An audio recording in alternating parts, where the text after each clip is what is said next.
இதை கேட்கிறவங்க யாவருக்கும் கர்த்தர் இந்த மாதத்துக்குரிய சகல ஆசீர்வாதங்களையும் அளவில்லாமல் தருவாராக. அல்லேலூயா. ஓகே, சென்ற மாதம் முழுவதும் கர்த்தர் நம்மை நடத்தினார். சில நேரங்களில் பிசாசும் நம்மளை நடத்தினான். கர்த்தர் தான் ஃபுல்லாக நடத்தினார்னு சொல்ல முடியாது. சில நேரங்களில் பிசாசு நம்மளை ஆப்ரேட் பண்ணுவான் பாருங்கள். சில நேரங்கள் அது நமக்கே தெரியாது. நமக்கே தெரியாமல் நம்மளை ஆட்கொண்டு நம்மளை வழி நடத்துவான். எத்தனை பேருக்கு உடம்பு சரியில்லாமல் போச்சு, காய்ச்சல், தலைவலி, அது மாதிரி. அது எல்லாமே யாரோட வேலை? பிசாசு வேலை. பிசாசு வேலை தான். என்னது? சளி, காய்ச்சல், தொந்தரவு வர்றது, உடம்புக்கு ப்ராப்ளம் வர்றது, இதெல்லாம் எது கொண்டு வருது? பிசாசு. எல்லாம் சொல்லுவாங்க ஆண்டவர் உன்னை சிச்சிக்கிறார் அப்படிம்பாங்க. ஆண்டவர்லாம் நம்மளை சிச்சிக்க மாட்டார்னா, அவர் உங்களை பொல்லாங்கினால் சோதிக்கிறவர் அல்ல. ஒரு பொல்லாங்க கொடுத்து நம்மை சோதிக்க மாட்டார் ஆண்டவர். ஏன் சோதிக்க மாட்டார்னா, அவர் நம்முடைய தகப்பன். அல்லேலூயா. நம்ம பையன் ஒரு குறும்பு பண்ணிட்டான், ஏதோ ஒன்று எடுத்து கீழே கொட்டிட்டான் அப்படின்னா நேராக கத்தி எடுத்துகிட்டு போய் அவரை கையை வெட்டிடுவோமா? நம்ம வெட்ட மாட்டோம். ஏன் வெட்ட மாட்டோம்? அவன் நம்ம பிள்ளை. ஒரு பிள்ளையை எப்படி நாம் மோசமாக தண்டிக்க மாட்டோமோ அதே மாதிரி கர்த்தர் நம்மை மோசமாக தண்டிக்க மாட்டார். சிச்சை அப்படிங்கிறது எபிரேய வார்த்தையில் பயோட்டி அப்படின்னு பேர். பயோட்டி அப்படின்னா கற்றுக் கொடுத்து, தீவிரமாய் சொல்லி கொடுத்து அவனை திருத்துவது. அதுக்கு பேர் தான் சிச்சை. ஆனால் நம்ம வேதத்தில் சிச்சை அப்படின்னு சொன்ன உடனே நமக்கு நினப்பு வர்றது என்னென்னா, போட்டு அடிக்கிறது, பிச்சை எடுக்கிறது, கோபமாக பேசுறது, இதுதான் சிச்சைன்னு நினச்சிட்டோம். சிச்சைன்னா அது இல்லை. ஆழமாக கற்றுக் கொடுத்து, இந்த வேதத்தையும் இந்த வார்த்தைகளையும் ஆழமாக கற்றுக் கொடுத்து ஒருத்தனை திருத்துறது. ஒரு மனுஷன் பாவத்தில் இருக்கும்போது அவனை ஆழமாக சொல்லி கொடுத்து அவனை திருத்துறது, அதுக்கு பேர் தான் சிச்சைன்னு பேர். பயோட்டி அப்படின்னு பேர். அப்படின்னா ப்ரூமிங்னு பேர். இந்த செடிகள்லாம் நிறையா மோசம் வளர்ந்துருச்சுன்னா அந்த இப்படி மேலே நுனிகளை மட்டும் கட் பண்ணுவாங்க, பார்த்துருக்கீங்களா? அப்போ தான் அது அழகாக ஷேப்பாக இருக்கும். அது மாதிரி ஆண்டவர் அந்த நுனிகளை கட் பண்ணி நம்மளை சீர்படுத்துவாராம். அதுக்கு பேர் தான் பயோட்டி. அதுக்கு பேர் தான் சிச்சை. சிச்சைனா குச்சி எடுத்துகிட்டு அடிக்கிறது இல்லை. சிச்சைனா போட்டு பயங்கரமாக அவங்கள வாதிக்கிறது இல்லை. அந்த தேவையில்லாத காரியங்களை மட்டும் லைட்டாக கட் பண்ணி விட்டு அவனை திருத்துறது, அதுதான் அந்த சிச்சைன்னு பேர். நம்ம நினச்சிக்கிறோம் ஆண்டவர் சிச்சிப்பார், இது பண்ணுவாருன்னா நம்ம பயங்கரமாக ஏதோ பண்ணிடுவார் போல இருக்குது அப்படின்ட்டு. அப்படி அல்ல. ஏன் அப்படி இல்லைன்னா, அவர் நம்ம அப்பாவாக இருக்கிறார். தேவனுடைய பிதா. அப்பா பிதாவே என்று கூப்பிடப்படுகிற புத்திர ஸ்வீகாரத்தினாவே நமக்கு கொடுத்துருப்பதுனால, நம்ம அப்பா எப்படி நம்ம கழுத்தை வெட்டிடலையோ, நம்ம ஒரு தப்பு பண்ணால் கழுத்தை வெட்டிடலையோ, அதே மாதிரி அவரும் நம்மளை வெட்ட மாட்டார். அதனால தான் இன்றைக்கும் நம்ம ஜீவனோடு இருக்கிறோம். நம்முடைய வாழ்க்கையில் பாவம் இல்லாமல் ஏதோ ஒரு பாவம் செஞ்சிடறோம், ஏதோ ஒரு குற்றம் செஞ்சிடறோம், ஏதோ ஒரு தப்பு செஞ்சிடறோம், ஏதோ ஒரு காரியங்கள் போய் பேசிடுறோம், அல்லது ஏதோ ஒன்று பண்ணிடுறோம் நமக்கே அறியாமல். ஆனால் அப்படி செஞ்சதுக்காக தேவன் நம்ம என்ன பண்ண மாட்டாருன்னா, சிச்சிக்கிறேங்கிற பேரில் நாக்கை வெட்டிட்டு மாட்டார். நாங்கள் ஒரு தேசத்தில் நாங்கள் பார்த்தோம், யாராவது பொய் சொல்லிட்டாங்க அப்படின்னு என்ன பண்ணிடுவாங்க, நாக்கை வெட்டிடுவாங்க. திருடிட்டா என்ன பண்ணிடுவாங்க, கையை வெட்டிடுவாங்க. ஆமாம், அது அது அப்படி தான் நான் பார்த்துருக்கிறேன் அதெல்லாம். அப்போது அந்த மாதிரி தேவன் நடத்த மாட்டார். தம் பிள்ளைகளை பயோட்டி பண்ணி அவங்கள சிச்சித்து அவர்களுக்கு கற்றுக் கொடுத்து அவருடைய வாழ்க்கை தரத்தை உயர்த்துகிறவராக இருக்கிறார். அல்லேலூயா. நம்மளை காட்டில் நம்முடைய பிள்ளைகள் மேலே வரணும்னு நம்ம நினைப்போம். நான் ஒரு தகப்பன் தாய் என்ன நினைப்பாங்கன்னா, தம் பிள்ளைகள் தன்னை காட்டில் மேலே வரணும், தான் இருந்த ஸ்டேட்டஸ் காட்டில் என் பிள்ளைகள் ஹை ஸ்டேட்டஸ்க்கு வரணும்னு நினைப்போம். அதையே தான் இயேசு கிறிஸ்து நினைச்சாரு. என்னை விசுவாசிக்கிற நான் செய்கிற காரியங்களை செய்வான், என்னை காட்டிலும் பெரிய காரியங்களை செய்வேன். ஏன் நம்மளை பெரிய காரியங்களை செய்கிறவளா ஆண்டவர் சொன்னார்? நீங்கள் பெருசாக செய்வீங்கன்னு ஆண்டவர் சொன்னார். ஏன்னா அவர் உங்களே தம்முடைய சொந்த மகளாக பிள்ளையாக பார்க்குறார். ஓகே, இந்த மாதங்கள் முழு, இந்த வருஷங்கள் முழுதும் ஆண்டவர் நம்மளை கண்ணின் மணி போல் பாதுகாத்தாருன்னா அதுக்கு என்ன ரீசன்? இதுதான் ரீசன். தம் பிள்ளையை அவர் நினைக்கிறார், அதுதான் ரீசன். அதனால் நம்முடைய பிள்ளைகள் மேலே எப்பொழுதுமே காலை நேரத்தில் அவங்களோட தலையில் கை வச்சு அவளை ஆசீர்வதித்து நம்ம எப்பொழுதுமே அனுப்புவர்களாக இருக்கணும். எத்தனை பேர் நம்ம பண்ணுறோம்? பார்த்து கொண்டு இருக்கிறவங்களும் இங்கே இருக்கிறவங்களும் பாருங்கள். நம் பிள்ளைகள் மேலே காலையில் எழுந்திரிச்சு நான் அவங்க மேலே தலையில் கை வச்சு ஆசீர்வாதத்தை சொல்லுவேன். அந்த பிள்ளை என்னோட பெருசாக வளரணும், என் குடும்பத்தில் இப்போ இருக்கிற சூழ்நிலை காட்டிலும் என் பிள்ளைகள் வளர்கிற காலங்களில் பெரிய அளவில் வரணும்னு நம்ம எப்படி ஜெபம் பண்ணுறோம்? ஜெபம் பண்ணியிருக்க மாட்டோம். ரொம்ப ரேர், எப்பயாவது ஜெபம் பண்ணுவோம் ஃபேமிலி ப்ரேயர். ஆனால் நான் இதை உங்களுக்கு ஆலோசனையாக சொல்லுகிறேன். தினமும் எழுந்து பிள்ளைகள் தலையில் கை வச்சு அவர்களை ஆசீர்வதிக்கணும். அது அந்த பிள்ளைங்களுடைய தகப்பன் அதை செய்யணும். அவனுடைய தகப்பன் தான், தாய்க்கு அந்த காரியம் இல்லை. தகப்பனும் அவன் மேலே கை வைக்கணும், தாயும் மேலே கை வைக்கணும். தலையில் கை வச்சு அவன் பிள்ளை ஆசீர்வாதமாக இருக்கட்டும், இந்த ஜென்ரேஷனை காட்டில், இந்த சந்ததி காட்டில் இவனுடைய சந்ததிகளெல்லாம் உயர்ந்து இருக்கட்டும்னு சொல்லி நம்ம ஜெபிக்கணும். அதுதான் இந்த மே மாதத்திலே கர்த்தர் நமக்கு எப்படி ஆசீர்வதிக்கிறார், என்ன சொல்கிறாருங்கிறத நான் இப்போ சொல்ல போகிறேன். கர்த்தர் இந்த வார்த்தையை கொடுத்ததுனால இதை நான் உங்களுக்கு சொல்கிறேன். எஸ்ரா 7வது அதிகாரத்தை எடுத்துக்கொண்டு, எஸ்ரா 7வது அதிகாரம் கடைசி வசனமாகிய 28வது வசனம். அப்படியே என் தேவனாகிய கர்த்தருடைய கரம் என்மேல் இருந்ததினால், கர்த்தருடைய கரம் என்மேல் இருந்ததினால் நான் திடன் கொண்டு, நான் திடன் கொண்டு. இந்த மாதம் திடன் கொள்ளுகிற மாதம். ஹல்லேலூயா. இந்த மாதத்துக்கு நம்ம ஒரு பேர் வைக்கிறோம். என்ன பேர்? திடன் கொள்ளுகிற மாதம். எந்த சூழ்நிலைகளின் ஊடா நாம் போனாலும் சரி, எவ்வளவு தூரம் நாம் நெருக்கப்பட்டாலும் சரி, அல்லது எவ்வளவு தூரம் உயரத்துக்கு நாம் போனாலும் சரி, எவ்வளவு தூரம் நசுக்கப்பட்டாலும் சரி, வேதம் சொல்லுகிறது நீங்கள் எப்பக்கத்தில் நெருக்கப்பட்டும் ஒடுங்கி போவதில்லை அப்படின்னு போட்டிருக்கு. அப்போது நமக்கு நெருக்கங்கள் வந்தாலும், எவ்வளவு சங்கடங்கள் வந்தாலும் நாம் நொறுங்கி போக தேவையில்லை, நாம் நசுங்கி போக தேவையில்லை. ஏன் என்று சொன்னால் கர்த்தருடைய கரம் என் மேல் இருக்கிறது. அல்லேலூயா. கர்த்தருடைய கரம் நம்ம மேல் இருந்தா எந்த சூழ்நிலைகள் வந்தாலும் அந்த சூழ்நிலைகளை ஜெயிக்கக்கூடிய வல்லமையை கர்த்தர் நம்ம மேல் வைத்திருக்கிறார். அல்லேலூயா. கர்த்தர் சொல்றார், நீங்கள் சும்மா இருப்பீர்கள்னு சொல்றார். நீங்க சும்மா இருங்க, நான் யுத்தம் செய்கிறேன் அப்படிங்கிறார். அல்லேலூயா. இப்போ நான் யுத்தம் செய்கிறேன்னு வைங்க, அப்போ அவர் என்ன பண்ணுவார்? அவர் சும்மா இருப்பார். நான் எந்திரிச்சு நான் தான் நான் யுத்தம் பண்ணுறேன், ஏதாவது செய்கிறேன் அப்படின்னா, செய் மகனே, செய் மகளே, செய் எல்லாம் செய். எப்போ நீ முடியலன்னு உட்கார்றே அப்போ என்கிட்ட சொல்லும்பார். கர்த்தர் சொல்கிறாரு, எப்பொழுது உங்களுடைய கரம், எப்பொழுது தேவனுடைய கரம் என் மேல் இருக்கிறது என்று நான் நினைக்கிறேனோ, அப்பொழுது தேவனுடைய ஆசீர்வாதத்தை நான் பெற்றுக்கொள்ள, தேவனுடைய பாதுகாப்பை நான் பெற்றுக்கொள்ள நான் ரெடி ஆகிறேன்னு அர்த்தம். எப்போ நான் அது பண்ணலையோ, எப்போ அந்த காரியத்தை நான் பண்ணலையோ, அப்போ கர்த்தருடைய கரம் மேலே இருக்கிறதையே நான் மறந்து போயிடுறேன். அப்போது சுற்றி நெருக்கப்பட்ட இப்போ என்ன ஆகும்? ஒடுங்கி போயிடுவோம். சுற்றியும் நெசுக்குன்னு என்ன ஆகும்? உடஞ்சி போயிடுவோம். அதுக்கு முன்னாடி அந்த வசனம் சொல்லுது, மண்பாண்டத்தில் பெற்றிருக்கிறோம். அப்படிப்பட்ட பொக்கிஷத்தை நம் மண்பாண்டத்தில் பெற்றிருப்பதினால, மண்பாண்டம் என்ன ஆகுங்க? நெருக்குனா உடஞ்சி போயிடும், டொப்புன்னு உடஞ்சி போயிடும் பானை. ஆனால் நெருக்கப்பட்டு நான் ஒடுங்க போக மாட்டேன், நெருக்கப்பட்டால் நான் நசுங்கி போக மாட்டேன், எனக்கு ஒன்றும் ஆகாது அப்படின்னு என்ன அர்த்தம்? உள்ளே ஒரு பொக்கிஷம் இருக்கிறது, உள்ளே ஒரு பொக்கிஷத்தை பெற்றிருக்கிறோம். அந்த பொக்கிஷம் இயேசு கிறிஸ்து. ஹல்லேலூயா. அவர் நமக்குள் இருப்பதினால எப்பக்கத்தில் நெருக்கம் வந்தாலும் அவர் என் தாங்கிக் கொள்ளக்கூடிய வல்லமையை கர்த்தர் எனக்கு கொடுக்கிறார். ஏன்னு சொன்னா கர்த்தருடைய கரம் என் மேல் இருக்கிறது. ஹல்லேலூயா. அதனால தான் கர்த்தருடைய கரம் என் மேல் இருந்ததினால் நான் திடன் கொண்டு அப்படின்னு வருது. திடன் கொண்டு. இந்த மாதம் திடன் கொள்ளுகிற மாதம். எப்பேற்பட்ட சூழ்நிலைகளில் கர்த்தருடைய கரம் என் மேல் இருக்கிறதுங்கிறத நான் புரிந்து கொண்டேன்னா நான் திடன் கொள்ளுவேன். அல்லேலூயா. அப்போ கர்த்தருடைய கரம் என் மேல இருக்குது அப்படின்னா இப்ப யார் வழி நடத்துவா? என்னைய கர்த்தர் வழி நடத்துவார். ஹல்லேலூயா. எந்த சூழ்நிலைகளிலும் கர்த்தரனை வழி நடத்துகிறவராய் இருக்கிறார். மனுஷனனை வழி நடத்தக்கூடாது. ஹல்லேலூயா. எப்பொழுது மனுஷன் நம்மை வழி நடத்த ஆரம்பிக்கிறானோ அப்பொழுது கர்த்தருடைய கரம் நம்மேலிருந்து எடுக்கப்படுகிறது. இது ஒரு பெரிய கொடுமையான சூழ்நிலை. கர்த்தருடைய கரம் மேலே இருக்கிறதுனால அவர் வழி நடத்துகிறாரு. இப்போ கர்த்தருடைய கரம் எடுக்கப்படுறது எப்போ எடுக்கப்படுதுன்னா, நாம் மனுஷருக்கு முன்பாக மனுஷருடைய காரியங்களை நாம் முன்னெடுக்கும் பொழுது, என் ஃப்ரெண்ட் இப்படி சொல்லிட்டான், அதனால் நான் இதை பார்க்கணும், இது என்னென்னு பார்க்கணும், அல்லது எங்கள் அப்பா இதை சொல்லிட்டார், அல்லது எங்கள் அம்மா இதை சொல்லிட்டாங்க நான் பார்க்கணும், அல்லது என் மனைவி சொல்லிட்டார், அல்லது என் கணவன் சொல்லிட்டார் அப்படின்னு சொல்லி மனுஷர்கள் சொல்வதை வைத்து நாம் செயல்படுவோம் என்று சொன்னால் தேவனுடைய கரம் நம் தலையிலிருந்து எடுக்கப்பட்டு போகும்.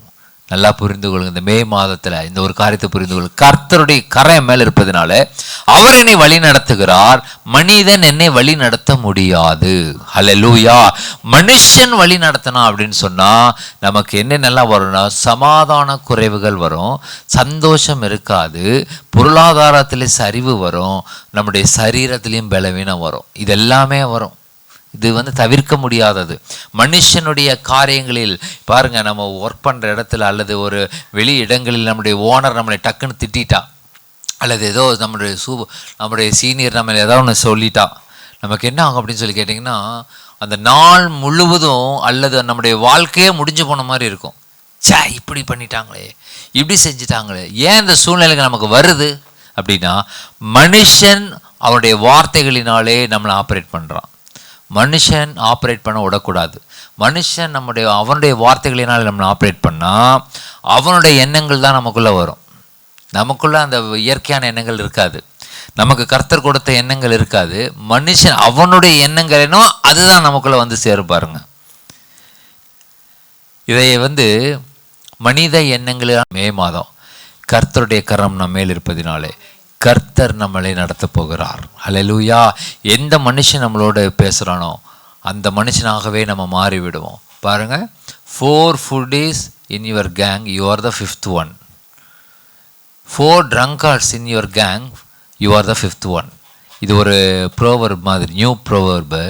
அதாவது நல்ல திங்கிறவன் 4 பேர் உன்னோட கேங்கில் இருந்தானா நீ 5ஆவதா திங்கிறவனா மாறிடுவேன். 4 குடிகாரன் கேங்கில் இருந்து அவனோடவே சுற்றிக்கிட்டு இருந்தேன்னா நீ 5ஆவது ஆளாக இருப்ப.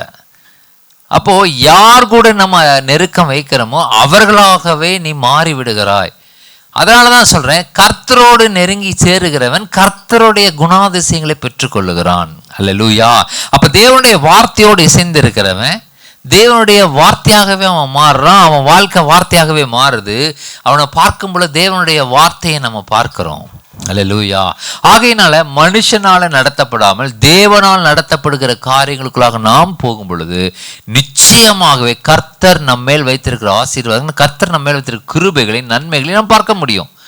ஏன் இந்த பூமியில் இருக்கும் பொழுது அதை பார்க்க முடியலன்னா, நாம் தேவனுடைய கரம் நம்ம மேலே இருப்பதை பார்க்காம மனுஷனுடைய கரம் நம்ம மேலே வச்சுக்கிட்டு நம்ம சுற்றிக்கிட்டு இருக்கிறோம். சாதாரணமாக நான் சொல்கிறேன், நம்ம வார்த்தைகளில் சொல்கிறேன். நம்ம ஏன் அப்படி இருக்கோம் அப்படின்னா, மனுஷர் பேசுகிற வண்ணமாக நம்ம அதெல்லாம் உள்வாங்கி மனுஷர்களை பிரதிபலிப்பதினாலே கர்த்தரை பிரதிபலிக்க முடிவதில்லை. ஹல்லேலூயா. எவ்வளவு நெருக்கங்கள் வந்தாலும், எவ்வளவு சோதனைகள் வந்தாலும், எவ்வளவு வேதனைகள் வந்தாலும் கர்த்தரை பிரதிபலிக்கிறவர்களாக நாம் மாற வேண்டும். அப்போதான் அவருடைய கரம் நம்ம மேல் இருக்கிறதை நம்ம பார்க்க முடியும். அப்பொழுதுதான் திடன் கொள்ள முடியும். ஹல்லேலூயா. எந்த சூழ்நிலைகளிலும் திடன் கொள்ளணும். மனசை விட்டுறக்கூடாது, போச்செல்லாம் போச்சான்னு மனசை விட்டுறக்கூடாது, திடன் கொள்ள முடியும். கர்த்தருடைய கரம் என் மேல் இருந்ததினால் நான் திடன் கொண்டு. அப்போ திடன் கொள்ளணும் அப்படின்னா கர்த்தருடைய கரம் என் மேலே இருக்கணும். நான் திடன் கொள்ளாமல் சோர்ந்து போகிறேன் அப்படின்னா என்ன அர்த்தம்னா, மனுஷனுடைய கரம் என் மேலே இருக்குதுன்னு அர்த்தம். ஹல்லேலூயா. அப்போ கர்த்தருடைய கரம் நம்ம மேலே இருந்தால் என்ன நடக்க முடியும்? அப்போஸ்தலர் 11வது அதிகாரம் 21வது வசனத்தில் வாசிக்கிறோம். அப்போஸ்தலர் 11 கர்த்தருடைய கரம் அவர்களோட இருந்தது, அநேக ஜனங்கள் விசுவாசிகளாகி கர்த்தரிடத்தில் திரும்பினார்கள். கவனிங்க, கர்த்தருடைய கரம் அவர்களோட இருந்தது, அநேகர் விசுவாசிகளாகி கர்த்தரிடத்தில் திரும்பினார்கள் என்று நம்ம வாசிக்கிறோம். ஹல்லேலூயா. கர்த்தருடைய கரம் உங்க மேல இருந்துச்சுன்னா நீங்கள் கிறிஸ்துவை பிரதிபலிப்பீர்கள். ஆண்டவருடைய வார்த்தையை நீங்கள் பிரதிபலிப்பீர்கள். ஆண்டவருடைய வார்த்தையை நீங்கள் பிரதிபலிப்பதினாலே அநேக ஜனங்கள் உங்களை பார்க்கும் பொழுதே, இப்படி ஒரு வாழ்க்கை இருக்கா, இப்படி ஒரு வாழ்க்கையை வாழ முடியுமா, அப்போ நிச்சயமாக இவனுக்குள் கர்த்தர் இருக்கிறான்னு சொல்லி இந்த தேவனிடத்துல நான் வரணும். உங்களுடைய தேவன் எந்த தேவன்? நான் உன்னை பார்க்கும் பொழுதே எனக்குள்ள ஒரு சந்தோஷம், மகிழ்ச்சி வருதே. உங்கள் தேவன் எந்த தேவன் சொல்லி நம்மை பார்க்கும் பொழுதே அவன் புரிந்து கொண்டு ரட்சிக்கப்படுவான். ஹல்லேலூயா. ஏன் யாரும் நம்மளுடைய நண்பர்கள், சொந்தக்காரங்க, இவங்கெல்லாம் யார் ரட்சிக்கப்பட முடியல அப்படின்னா, இயேசு கிறிஸ்துவை அறிந்து கொள்ள முடியலன்னா அதுக்கு யாரும் காரணம் இல்லை, நான் தான் காரணம்.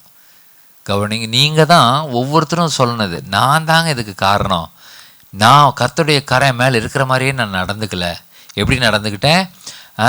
கர்த்தருடைய அந்த அப்போஸ்தலர் 11:21 என்ன சொல்லுது? கர்த்தருடைய கரை மேல் இருந்ததினால் அநேக ஜனங்கள் விசுவாசிகள் ஏன் அநேக ஜனங்கள் விசுவாசி ஆகல? ஒரு ஜனத்தை கூட என்னால விசுவாசத்துல நடத்த முடியலையேனா, கர்த்தருடைய கரம் எம்மேல் இருக்கிறத நானே உணர்ந்து கொள்ளல. ஏதோ நான் தான் முயற்சி பண்ணி ஓடுற மாதிரி இருந்தது. இல்லை, கர்த்தர் தான் உங்களை ஓட வைக்கிறாரு. அவருடைய கரம் உங்கள் மேல் இருக்கிறது என்பதை நீங்கள் எப்பொழுது அறிந்து கொள்கிறீர்களோ அப்பொழுது அநேக ஜனங்கள் விசுவாசிகள் ஆவார்கள். அல்லேலூயா. உங்கள் மேல் இருக்கிற அழைப்பு, உங்கள் மேல் இருக்கிற தேவனுடைய திட்டம், கர்த்தருடைய கரம் உங்கள் மேல் இருக்கும் பொழுது தான் நிறைவேறும். மனுஷர் கரம் இருக்கும் பொழுது நிறைவேறாது. அல்லேலூயா. நல்லா புரிந்து கொள்ளுங்க. தன்னுடைய சொந்த தாய் தகப்பன்மாரோ அல்லது சொந்த மனைவியோ சொந்த கணவனோ நம்மளை ஆப்ரேட் பண்ணக்கூடாது. அல்லேலூயா. அவங்க சொல்கிறது, அவங்க நம்மளை இப்படி பண்ணுங்க, அப்படி பண்ணுங்க, இப்படி செய்யுங்க, அப்படி இப்படி செய்யுங்கன்னு சொல்லும் பொழுது கூட நாம் ஜெபித்து கர்த்தரிடத்திலிருந்து அந்த வார்த்தையை நாம் பெற்றுக்கொள்ள வேண்டும். கர்த்தர் சொல்லுகிற காரியங்களை நாம் பெற்றுக்கொள்ள வேண்டும். என்னுடைய மனைவி சொல்லிட்டா நான் அப்படியே கேட்க போகிறேன், அல்லது என்னுடைய தாய் சொல்லிட்டு அப்படியே கேட்க, என் தகப்பன் சொல்லிட்டு அப்படியே கேட்க போகிறேன். இல்லை, அவங்க யார் என்ன சொன்னாலும் நாம் கர்த்தரிடத்திலிருந்து வார்த்தையை பெற்றுக்கொள்ள வேண்டும். கர்த்தரிடத்துல போய் முழங்கால் படிட்டு, ஆண்டவரே இந்த சூழ்நிலை இப்படி இருக்குதுப்பா, நான் இதில் என்ன செய்யணும்னு சொல்லி கொடுங்கன்னு சொன்னால் கர்த்தர் ஒவ்வொரு காரியத்தையும் நேர்த்தியாய் நடத்துகிறவராக இருக்கிறார். நம்முடைய சமுதாயம், நம்முடைய வாழ்க்கை, நம்முடைய குடும்பம், நம்முடைய பிள்ளைகள், நம்முடைய சந்ததிகள் ஆசீர்வாதமாக இருப்பார்கள். ஹல்லேலூயா. இந்த ஆசீர்வாதம் வேணுமா வேண்டாமா? அதை சொல்லுங்கள். தேவன் நடத்துகிற நடத்துதல் நமக்கு வேணுமா வேண்டாமா? பக்கத்தில் பார்த்துக்கள், உங்களுக்கு அந்த நடத்துதல் வேணுமா வேண்டாமா? இந்த பக்கம் பார்த்துக்கள், லேவி கேளுங்க, பிரதரை பார்த்துக்கல், கர்த்தர் நடத்தணுமா வேண்டாமா? கர்த்தர் நடத்தணும். அல்லேலூயா. மனுஷன் நடத்தக்கூடாது. அல்லேலூயா. என்னுடைய அப்பா என்னை என்னோட அம்மா நடத்துனாங்க, அல்லது என் மனைவி நடத்துனேன், என் கணவன் நடத்துனாங்க, யாரு நடத்துறாங்கன்னு மேட்டர் இல்லை. கர்த்தரத்துல போய் நீங்க அந்த விஸ்டத்தை வாங்கணும். கர்த்தரத்திலிருந்து ஞானத்தை வாங்கி உங்கள் வாயை விரிவாய் திறங்கள், ஞானமாய் திறங்கள். கர்த்தர் அங்கே கிரியை செய்வார். அல்லேலூயா. நீங்க வேலை செய்யற இடத்துலயும் அதே தான். ஞானமாய் நீங்க வேலை செய்ய கர்த்தரிடத்திலிருந்து அந்த ஞானத்தை பெற்றுக்கொண்டு நீங்க செய்யும் பொழுது அநேகர் விசுவாசிகள் ஆவார்கள். ஹல்லேலூயா. கர்த்தருடைய கரம் உங்கள் மேல் இருக்கிறதை அவர்கள் பார்ப்பார்கள். கர்த்தர் உங்களுக்கு திடன் கொடுத்திருக்கிறதை அவர்கள் பார்ப்பார்கள். அநேகர் விசுவாசிகள் ஆவார்கள். அநேகர் கர்த்தரிடமாய் திரும்புவார்கள். ஹல்லேலூயா. கர்த்தருடைய கரம் உங்க மேல இருக்குது. இப்ப நடுவில் இருக்கிற ஆள் யாரு? நீங்களும் நானும் நடுவில் இருக்கிறோம். கர்த்தருடைய கரம் நம்ம மேல இருக்கிறது. அநேகர் விசுவாசிகள் ஆகிறார்கள். அநேகர் கர்த்தரிடமாய் திரும்புவார்கள். இது நிற்கிறது நீங்க தான். ஆனா அநேகர் விசுவாசிகள் ஆகிறாங்க, அநேகர் கர்த்தரிடமாய் திரும்புகிறார்கள். ஆனா நிற்கிறது நீங்க தான். அப்ப நீங்க நின்று தேவனை வெளிப்படுத்தும் பொழுது, கர்த்தருடைய கரம் என் மேல் இருக்கிறது என்பதை நீங்கள் வெளிப்படுத்தும் பொழுது அநேகர் விசுவாசிகள் ஆகிறார்கள், அநேகர் கர்த்தரிடமாய் திரும்புகிறார்கள். அல்லேலூயா. அதுக்கு ஒரே காரியம் என்ன? கர்த்தருடைய கரம் உங்கள் மேல் இருக்கிறது நீங்கள் உணர வேணும். நான் தான் கஷ்டப்படுறேன், நான் தான் செய்கிறேன்னு நினைக்காதீங்க. கர்த்தர் தான் உங்களை இயக்குகிறார், கர்த்தர் தான் உங்களை செய்கிறார். உங்கள் சுயத்தினாலே எதுவும் பேசி விடாதிருங்கள், உங்கள் சுயத்தினாலே எந்த காரியங்களை செய்து விடாதிருங்கள். ஜெபத்தோடு கூட ஆண்டவரை ஒவ்வொரு காரியத்தை நாம் செய்வதற்கு முன்பாகவும் ஒரு சிறிய ஜெபம் அவசியமாக இருக்கிறது. அப்பா, உங்கள் கரம் என் மேலே இருப்பதினாலே நான் வாயை திறந்து என்ன பேசணும் ஆண்டவரேன்னு சொல்லி கேளுங்க. கர்த்தர் அந்த பேச்சை உங்கள் வாயிலிருந்து வெளிப்படுத்துவார். அல்ல, இதை பேசு மகனேன்னு சொல்லுவார், இதை பேசு மகளேன்னு சொல்லுவார். சங்கீதம் 118:15 வாசிங்க. 118:15. நீதிமான்களுடைய கூடாரங்களில் ரட்சிப்பின் கம்பீர சத்தம் உண்டு. ரட்சிப்பின் கம்பீர சத்தம் உண்டு. கர்த்தரின் வலதுகரம் பராக்கிரமம் செய்யும். கர்த்தருடைய வலதுகரம் பராக்கிரமம் செய்யும். உங்களுடைய கூடாரங்களில் என்ன சத்தம் இருக்கு? ரட்சிப்பின் கம்பீர சத்தம். ரட்சிக்கப்பட்ட ஒரு மனுஷனுடைய சந்தோஷமும் சமாதானமும் அவர் துதித்து பாடுகிற துதியும் ஒவ்வொருடைய கூடாரத்தில், அதாவது ஒவ்வொருடைய வீட்டில் இருக்க வேண்டும். ஹல்லேலூயா. கர்த்தருடைய கரம் என் மேல் இருப்பதினாலே என்னுடைய வீட்டில், என்னுடைய கூடாரத்தில் ரட்சிப்பின் கம்பீர சத்தமும் துதியும் பாடலும் என்னுடைய வீட்டில் உண்டு. ஹல்லேலூயா. அப்படின்னு என்ன? நம் வீட்டில் இருக்கிற அத்தனை பேரும் நம் சந்தோஷமும் சமாதானமும் கர்த்தரை துதித்து பாடுவார்கள், கர்த்தரமா ஜெபிப்பார்கள், அவருடைய வார்த்தைகளை அவர்கள் வாசிப்பார்களே தவிர. ஹல்லேலூயா. கர்த்தருடைய கரம் மேலே இருக்கிறதுனால நடக்கிற அற்புதங்களை நான் சொல்கிறேன். உங்கள் வீட்டில் சந்தோஷம் சமாதானமும் தேவனை துதிக்கிற துதியும் இருக்கிறது. அப்படின்னா கர்த்தருடைய கரம் உங்கள் மேலே இருக்குதுன்னு அர்த்தம். ஹல்லேலூயா. அப்படி இல்லைன்னா பிசாசின் கரம் மேலே இருக்குதுன்னு அர்த்தம். அப்போ உங்களுடைய வாழ்க்கையில் ரட்சிப்பின் கம்பீர பயப்படுகிற பயம் நமக்குள்ளாக வர வேண்டும். ஹல்லேலூயா. நம்ம எதுவுமே செய்யாதபடிக்கு துணிகரமான பாவங்கள் நாம் செய்வோம் என்று சொன்னால் கர்த்தருக்கு பயப்படுகிற பயம் நம்ம இடத்துல இல்லை என்று அர்த்தம். ஒரு பாவத்தை நம்ம எப்படி செய்ய முடியும்? திடீர்னு ஒரு பாவத்தை, கொடுமையான பாவங்களை நம்ம செய்கிறோம் அப்படின்னு என்ன அர்த்தம்? கர்த்தருக்கு பயப்படுகிற பயம் நமக்கு இல்லைன்னு சொல்லி அர்த்தம். ஆகையினாலே கர்த்தருக்கு பயப்படுகிற பயத்தை நமக்குள்ளாக வைத்திருக்கும் பொழுது நம்முடைய கூடாரங்களில் ரட்சிப்பின் கம்பீர சத்தத்தை நாம் கேட்க முடியும்.